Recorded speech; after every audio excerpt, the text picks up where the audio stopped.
Sí.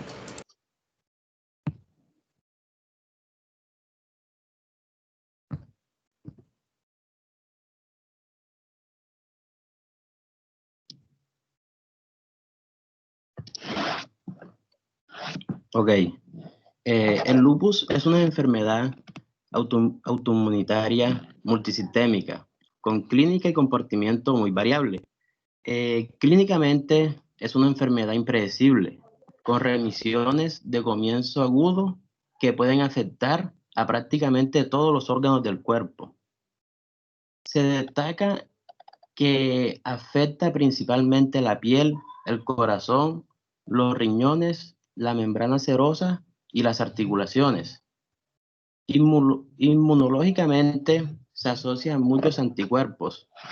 Se encuentran anticuerpos antinucleares, que son los más asociados al lupus. La presentación clínica de esta enfermedad varía demasiado y también tiene similitudes con otras enfermedades autoinmunitarias. Entonces, en base a esto, se decidió crear una serie de criterios clínicos para poder determinar cuando el paciente padece esta enfermedad. Estos criterios varían mediante su gravedad. Se pueden dar úlceras orales, artritis, serositis, trastorno renal, trastorno hematológico y trastorno inmunológico. Las incidencias varían en cada grupo renal, varían en cada grupo racial y étnico. En estudios realizados se calcula una prevalencia de hasta el 0,2% en algunos grupos. Existe un fuerte predominio hacia el sexo femenino y afecta a una de cada 700 mujeres en la edad fértil. Es más común y grave en las mujeres norteamericanas de raza negra y afecta a una de cada 250 de estas mujeres. La patogenia. Principalmente lo que sucede aquí es que hay un fracaso del mantenimiento de la La autotolerancia. presentación no está pasando. No has pasado a la misma diapositiva. O no sé si estás hablando con la misma diapositiva. No, profe, es que he tenido problemas, desde esta mañana estaba solucionando, he tenido problemas con esta cuestión.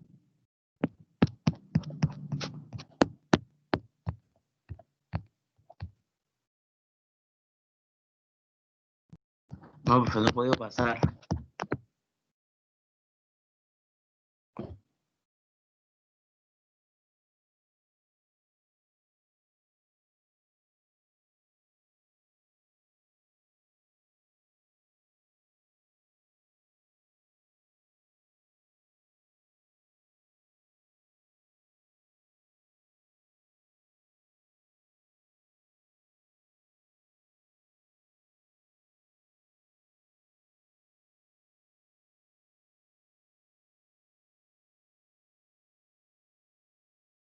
Allí pasó. Sí, ya pasó. Ok. La patogenia. Principalmente se da por el fracaso del mantenimiento de la autotolerancia, la que produce un gran número de autoanticuerpos que pueden dañar los tejidos directamente o en forma de depósito de inmunocomplejo. La patogenia del lupus comprende factores genéticos y factores ambientales. En los factores genéticos encontramos asociación familiar. O sea, un ejemplo, que a un familiar de nosotros le haya dado lupus. Entonces, los miembros de la familia tienden un mayor riesgo de desarrollar el lupus. Y hasta el 20% de los familiares de primer grado no afectados con esta enfermedad clínicamente pueden tener autoanticuerpos. Otros genes que se presentan aquí pueden verse disminuidos genéticamente que afecten la vía clásica del complemento, especialmente la CLQ, C2 o C4. Esto se da en el 10% de los pacientes con lupus. La deficiencia de los complejos se da por un defecto de la eliminación de los inmunocomplejos. Factores ambientales. Existen muchos medios por los cuales se puede propagar y entre los que más se resalta es la radiación UV, tabaquismo y algunos fármacos. En la radiación UV se exacerban las lesiones del lupus. Uno de los mecanismos que se han propuesto para esto es la radiación UV que provoca apoptosis de la célula del huésped, lo que aumenta la carga de fragmentos nucleares. El tabaquismo como tal se sabe que está asociado al desarrollo del lupus, pero no se ha encontrado un mecanismo como tal. Y entre algunos fármacos se encuentra el hidralazina. Pueden inducir un cuadro similar al del lupus, aunque habitualmente no se desarrollan glomerulofritis. ¿No está pasando la presentación? No, estás en la misma.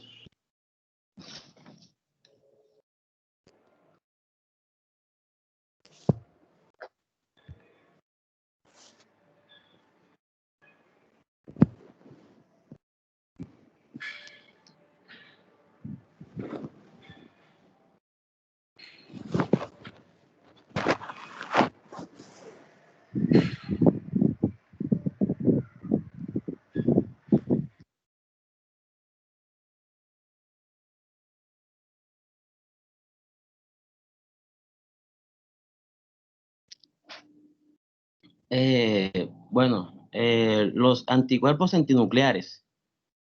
Los anticuerpos antinucleares se dirigen, no pasó la diapositiva, se dirigen frente a varios antígenos nucleares y pueden agruparse en 4 categorías. La primera, anticuerpos frente al ADN. La segunda, anticuerpos frente a las histonas. Tercero, anticuerpos frente a proteínas no histónicas. Y cuarto, anticuerpos frente a los antígenos nucleares. El método más utilizado para detectar los anticuerpos antinucleares es la inmunofluorescencia indirecta, que identifica los anticuerpos que se unen a varios antígenos nucleares, incluidos al ADN. Un momentico que aquí. Ahora.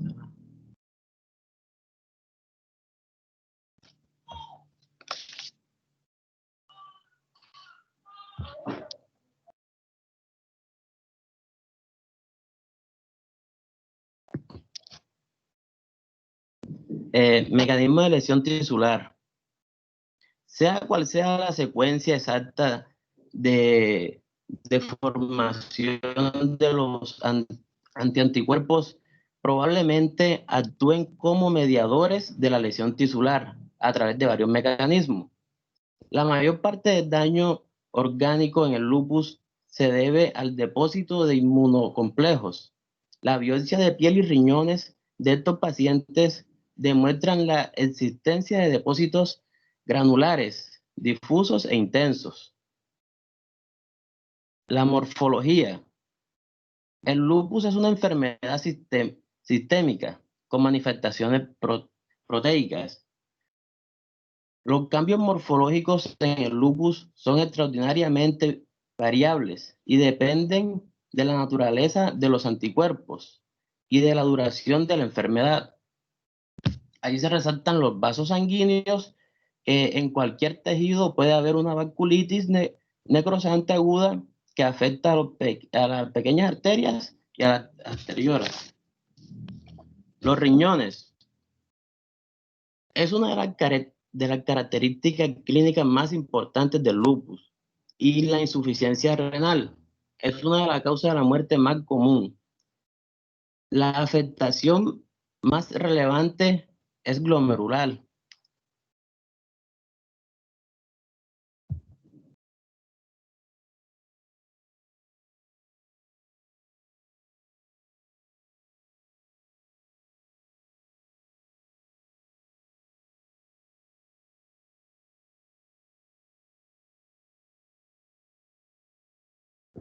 ¿Me escuchan? Sí.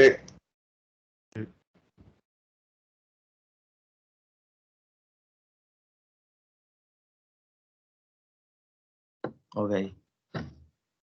Bueno, los riñones. Los vamos a complementar. Es una de las características clínicas más importantes del lupus. Ya como dije, la afectación más relevante es glomerular, aunque en el lupus también se observan lesiones tubulares. De acuerdo con la clasificación morfológica actual de la Sociedad Internacional de Nefrología, existen 6 patrones de enfermedad en el lupus. Clase 1, nefritis lúpida mesangial mínima. Es raro encontrar de este tipo. Clase 2, nefritis lúpida proliferativa. Se ven de 10 a 25% de los casos y se asocia a síntomas clínicos leves. Clase 3, nefritis lúpida focal. Se ve de 20 a 35 casos de los, se ve de 20 a 35% de los casos. Clase 4, nefritis lípida difusa. Es la forma más grave de lesión renal en el lupus y también la que más se encuentra en las biopsias, de 35 a 60% de los casos. Clase 5, nefritis lúpida membranosa. Se caracteriza por la esclerosis completa en más del 90% de los glomérulos y corresponde a una nefropatía terminal clínico. Clase 6, nefritis lúpida esclerosante avanzada. Se caracteriza por la esclerosis completa de más del 90% de glomérulos. Y las manifestaciones clínicas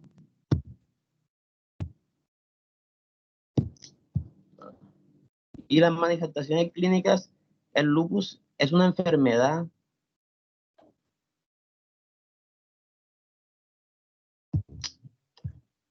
El lupus es una enfermedad multifénico de presentaciones clínicas muy variables. Normalmente el paciente es mujer joven con alguna de las siguientes características a mencionar: fiebre, dolor o inflamación en una de sus articulaciones periféricas, manos, rodillas, pies, tobillos, codos, hombros, dolor torácico pleurítico. En muchos casos, la presentación del lupus es sutil y extraña.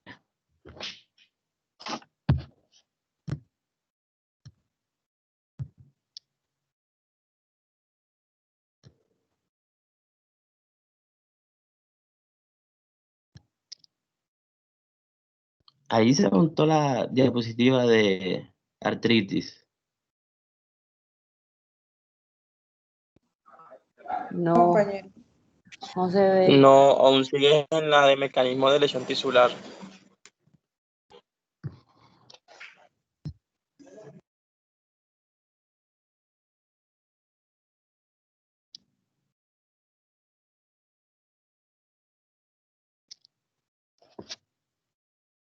Artritis reumatoide. Bueno, es una enfermedad, un momentito.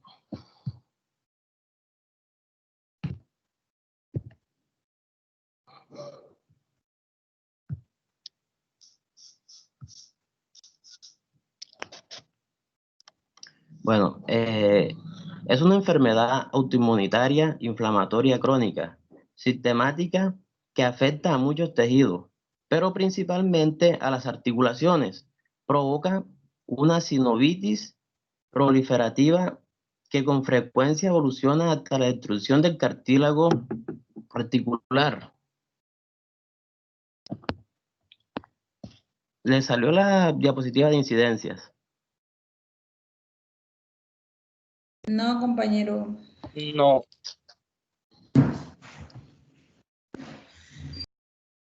Incidencias. La artritis es una afección relativamente frecuente. Su prevalencia es del 1%, es entre 3 y 5 veces más frecuente en mujeres que en hombres. Su mayor incidencia se observa mucho más entre los 10 y 40 años, pero ningún grupo está a salvo. Patogenia. La AR es una enfermedad autoinmunitaria que implica interacciones complejas. Los cambios patológicos que esta presenta se dan principalmente por inflamación medida por citocinas, cuya fuente principal son los linfocitos TCD4.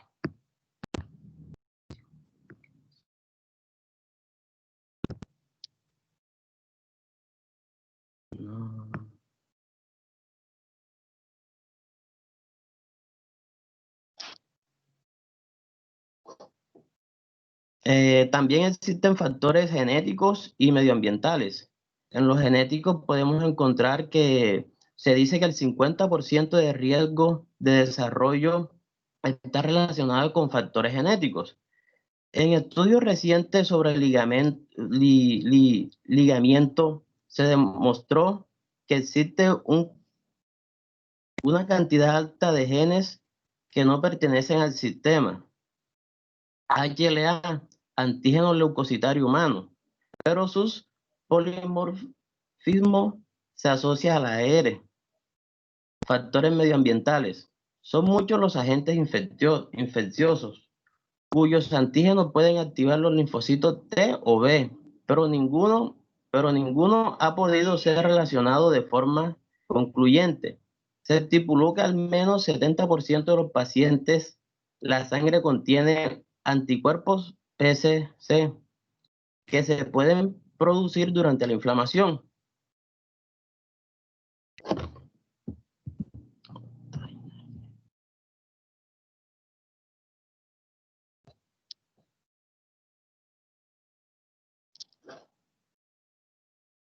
Allí le salió la diapositiva que solo dice manifestaciones clínicas. Sí. Y tiene los conceptos de manifestaciones clínicas.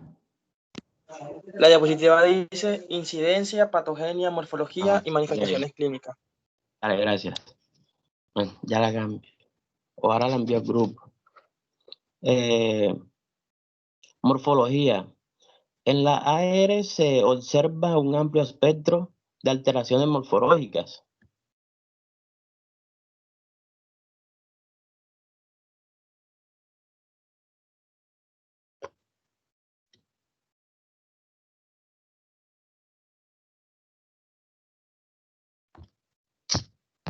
¿Me escuchan? Sí, sí. Ok. La AR se manifiesta como una artritis simétrica que se localiza principalmente en las pequeñas articulaciones de las manos, los pies, los tobillos, las rodillas, las muñecas, los codos y los hombros. En el examen histológico, las articulaciones afectadas demuestran una sinovitis papilar crónica y esta se caracteriza por 1. Hiperplasia y proliferación de las células sinoviales. 2. Infiltrados perivasculares densos. 3. Aumento de la vasculación. 4. Neutrófilos. 5. Aumento de la actividad de los osteoclastos. Los nódulos subcutáneos reumatoides se desarrollan en la cuarta parte de los pacientes, siguiendo la superficie extensora del antebrazo y otras áreas que tengan que ver con la presencia mecánica.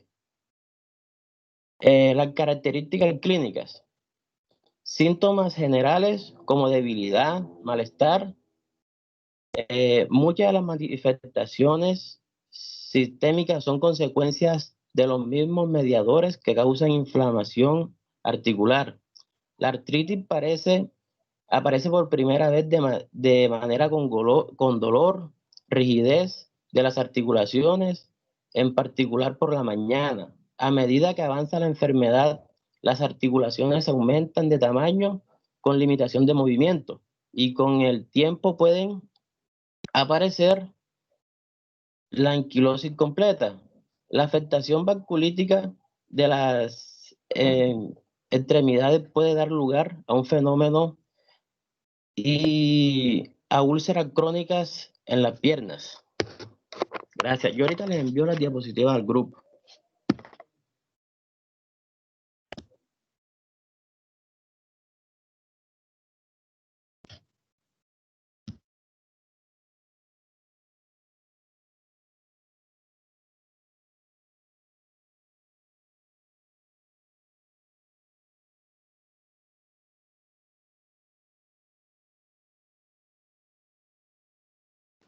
Listo. Sí, doctor. Bueno, mira, cuéntame, ¿cómo diagnosticamos el lupus? Bueno, el lupus es una enfermedad la cual varía los síntomas. O sea, tiene una variación y a veces hasta se puede confundir con otras, con otras, con otras enfermedades autoinmunitarias. Por eso se crearon una serie de criterios, los cuales el paciente tiene que cumplir mínimo 4 criterios de eso. Puede tener arteritis, úlceras orales, trastorno renal y trastorno inmunológico. ¿Alguno de esos 4? Por eso, pero ¿cómo lo diagnosticamos? ¿Cómo definimos si es lupus, si no es lupus? Pues, doctor, mediante lo que leí, tiene que agrupar eso, tiene que agrupar 4 criterios de los 10 que nos dan para saber si es lupus, porque fácilmente se puede confundir con una artritis.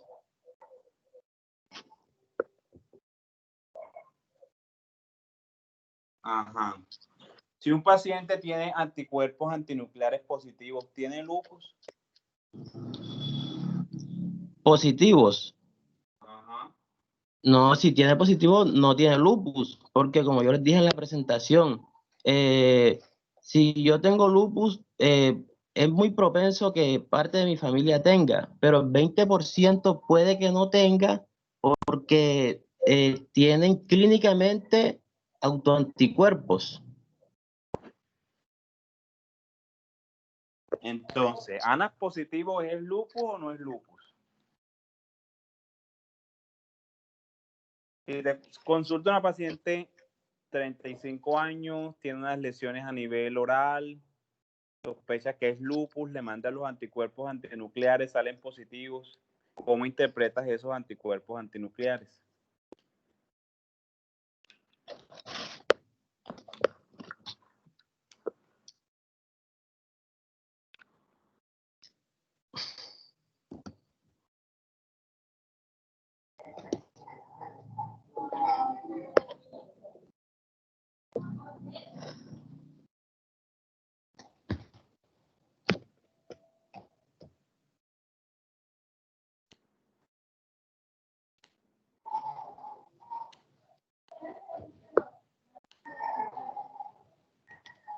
Profe, antinucleares, sí. ¿Qué? ¿Cuáles son las Antinucleares. principales manifestaciones cutáneas del lupus? Las principales manifestaciones cutáneas, Ajá. pues salen úlceras, Úlceras en la piel.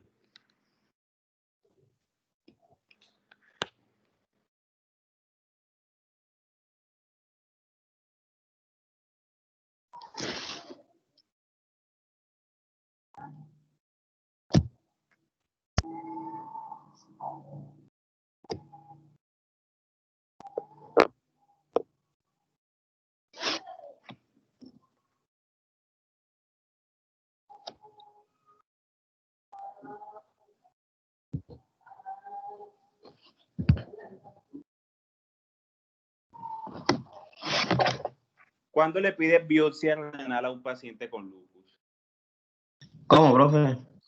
¿Cuándo le pides biopsia renal a un paciente con lupus?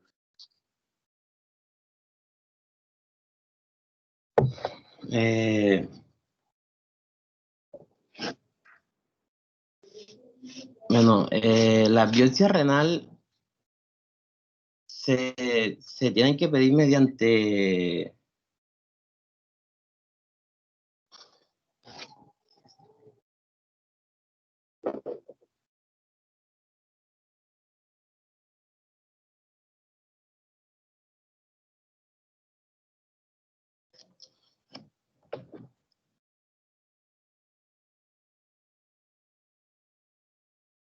¿Qué es el lupus discoide?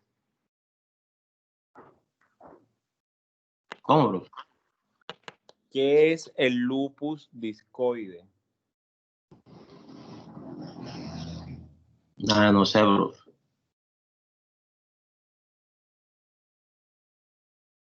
¿Por qué el lupus es más frecuente en mujeres y no en hombres?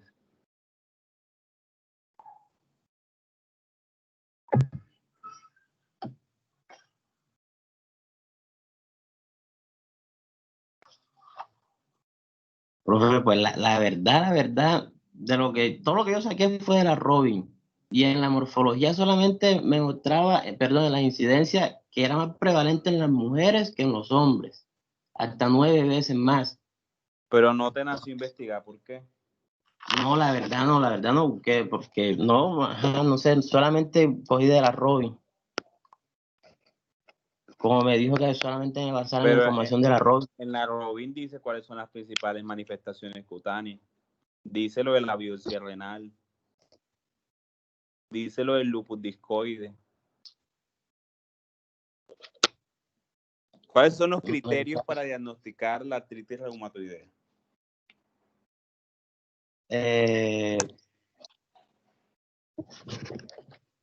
La artritis reumatoidea. Ajá.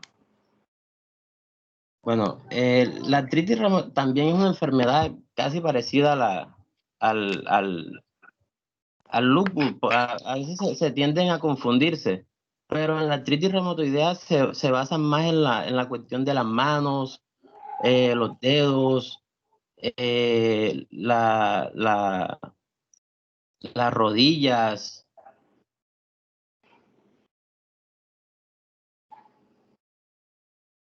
Las partes externas así del cuerpo.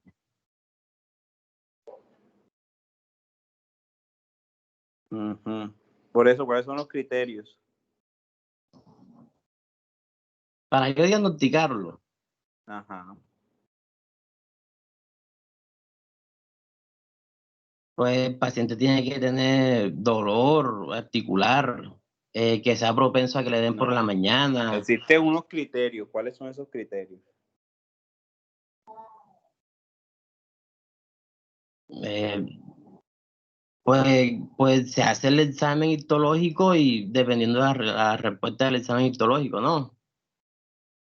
No, existen unos criterios.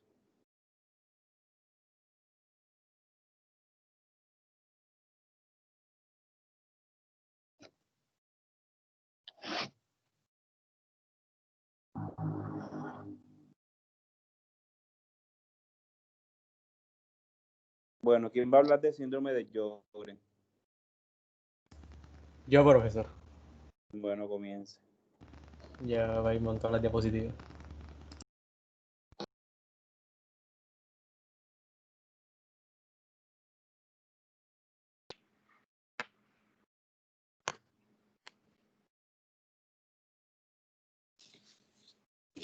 Profesor, Dígame. ¿por qué el lupus es más frecuente en mujeres? Ahí tiene que investigar. No, a usted no se les puede decir todo, averigüen. Los demás, si no les mandan a investigar el tema, tampoco investigan nada. Ya ustedes están muy grandes para uno andar diciéndoles todo. Me imagino que ni el tema leyeron. Y mañana vamos a hacer quiz de lupus. Se logran ver las diapositivas. Mañana a las 6 de la mañana hay quiz de todo el tema de lupus. Sí, sí se ven las diapositivas. Ok, bueno. Primero que todo, pues buenos días. Voy a exponerles sobre el síndrome de Sjögren. Y bueno, comencemos. Bueno, el síndrome de Sjögren es una enfermedad crónica multisistémica donde las células dianas serán las glándulas exocrinas, principalmente pues, las lagrimales y las salivales. Esto es causado por una infiltración linfocítica progresiva a las glándulas exocrinas del organismo, produciendo una disminución de sus secreciones debido a una atrofia y sustitución del tejido glandular. En las imágenes pues podemos apreciar que los síntomas los síntomas de seroftalmia y serostomia, que pues es resequedad en la boca. La serostomia además puede afecta el gusto y a los pacientes se les hace difícil masticar, tragar y aumenta el riesgo de caries y la pérdida de los dientes y infecciones bucales.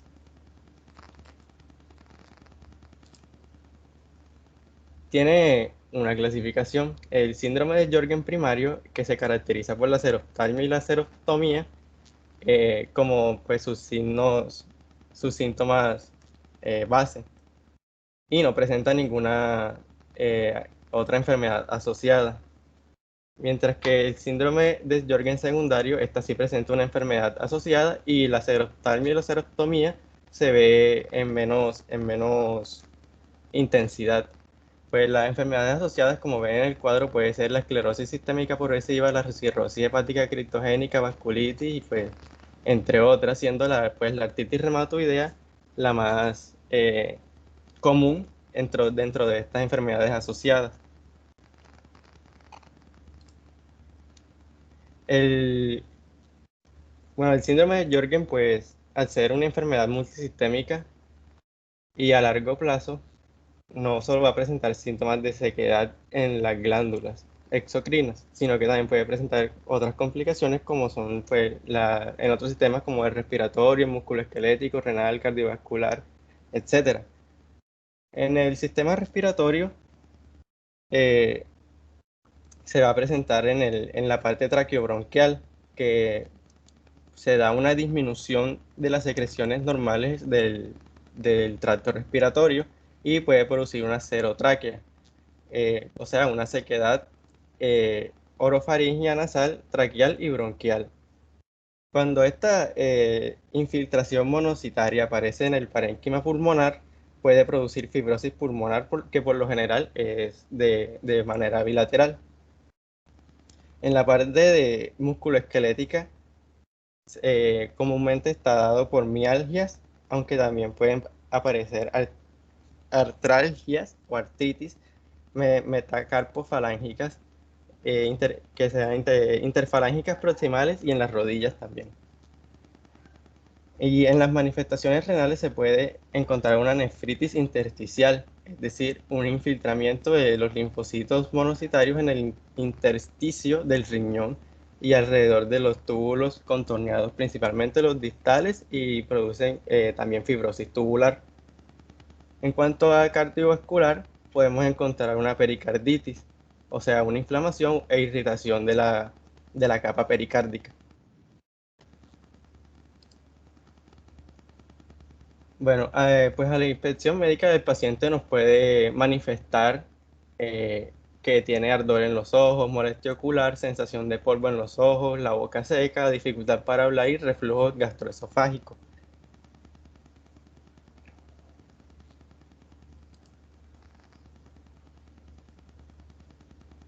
Bueno, en la incidencia, pues esta enfermedad predomina en las mujeres después de la menopausia entre el rango de años de 40 y 60 años. Y pues si se llega a presentar en jóvenes, pues se asocia a otro trastorno autoinmunitario. Tiene una incidencia de 5 casos cada 100.000 habitantes y es una enfermedad frecuente, por decirlo así. Puede ocurrir en todas las razas y etnias y pues tanto en hombres como en mujeres en la población se encuentra de un 2 y 5%.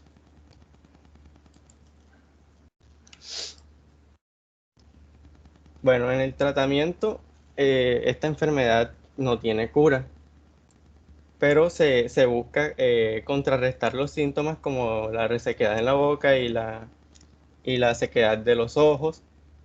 Y pues si tiene algún síntoma asociado, pues, por ejemplo, la artritis reumatoidea, se le recomendará la administración de los AINES, que son los medicamentos antiinflamatorios no esteroideos, como la aspirina, el naproxeno y entre otros, que pues aliviarán los síntomas de este paciente. Pues se deben pues, evitar que fume, que tome bebidas alcohólicas, comidas secas, y se puede tratar con otros inmunosupresores para evitar que el paciente se complique y afecte pues otros sistemas además de los síntomas normales. Sí, gracias.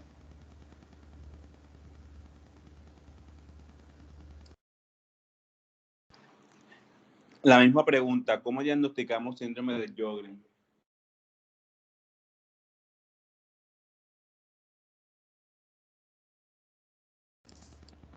Pues profesor, como es una enfermedad que debido a su espectro clínico es muy difícil diagnosticarlo, pues se hace de manera tardía, ¿Cómo se porque diagnostica? eh,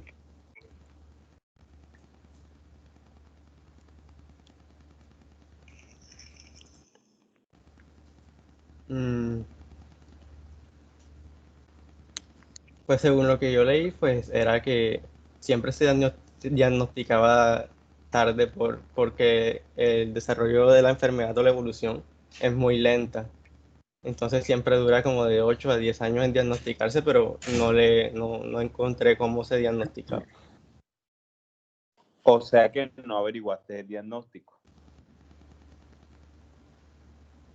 O sea, de lo que leí del diagnóstico era que era eso, que no se diagnosticaba muy rápido, pero no.